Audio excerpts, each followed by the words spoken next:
parole aux associations.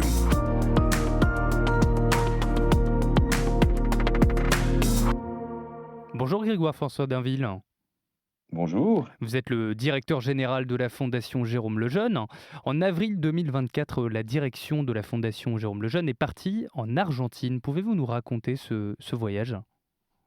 Alors, depuis quelques années, les Argentins ont créé une Fondation Lejeune, une Fondation Lejeune argentine, donc depuis 2020. Et l'objet de ce voyage était justement de pouvoir voir comment ils se développent, de pouvoir les accompagner, de pouvoir leur transmettre aussi notre expérience. Alors, cette fondation, elle a trois missions, comme la Fondation Lejeune en France. Elle a une mission de soins, et donc elle a ouvert une consultation dédié aux personnes avec une trisomie 21 ou une maladie génétique de l'intelligence. Et nous avons pu voir combien cette consultation était solide, l'équipe médicale était solide et elle délivrait, j'ai envie de dire, le même service avec la même qualité que celle que nous pouvons fournir en France, délivrer en France. Elle a une mission de recherche et nous avons eu l'occasion de rencontrer des chercheurs et puis d'assister au lancement d'un premier projet de recherche financé et avec la participation d'ailleurs de cette fondation. Et puis, elle a aussi une mission de défense qu'elle a à cœur de développer. Et nous avons pu rencontrer de nombreuses personnalités politiques, à commencer par d'éminents sénateurs, dont l'une, la sénatrice Carmen Alvarez Rivero, a remis un prix au nom du Sénat, a remis un prix d'honneur à la Fondation Lejeune pour son engagement au service des personnes les plus fragiles. Et qu'en est-il en Argentine de l'accueil des personnes porteuses de trisomie ? Quelle différence finalement avec la France ? Alors, nous avons été absolument impressionnés et surpris de voir combien les personnes porteuses de trisomie 21 étaient accueillies dans la société. Alors, les solidarités familiales sont très fortes, mais les entreprises aussi sont très impliquées. Le gouvernement est très impliqué. Nous avons été reçus au Sénat par une personne porteuse de trisomie 21. On les voit partout dans notre société. Et ceci malgré un contexte économique que l'on connaît et qui est très, très difficile. Je trouve que c'est une vraie leçon pour nous Français.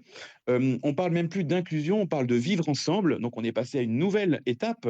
Et puis, nous avons rencontré aussi des mamans très courageuses et des élus qui ont porté au Parlement un projet de loi qui a d'ailleurs été adopté, qui s'appelle la loi sur le diagnostic humanisé de la trisomie 21. Il y a une loi qui a été votée en 2023 par le Congrès argentin et qui exige, lorsqu'on annonce un diagnostic de trisomie, de l'accompagner par des conseils, un projet de vie, un projet de soins, de les mettre en relation avec des personnes ou des parents concernés par la trisomie.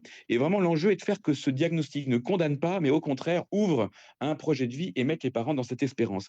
Et nous avons très à cœur de pouvoir importer ce projet de loi en France. Et vraiment, bravo les Argentins. Qu'en est-il finalement du développement international de la Fondation en dehors de l'Argentine, en quelques mots ? Alors le développement international, c'est un enjeu majeur parce qu'on voit bien sur les sujets de défense de la vie que les sujets sont abordés au niveau de l'ONU, que les sujets sont abordés au niveau de l'Union européenne. Et en matière de recherche, c'est la même chose. Les meilleurs chercheurs sont partout, pas qu'en France. Et si l'on veut un jour et rapidement mettre à disposition des personnes trisomiques un médicament pour limiter ou corriger la déficience intellectuelle, nous allons avoir besoin de chercheurs partout dans le monde entier pour unir nos forces. Et c'est tout l'enjeu derrière ce développement international de la Fondation Jérôme Lejeune. Merci beaucoup Grégoire François Dainville. Je le rappelle, vous êtes directeur général de la Fondation Jérôme Lejeune. Et pour plus d'informations sur la Fondation, rendez-vous sur le site fondationlejeune.org. Très belle journée à vous. Merci beaucoup.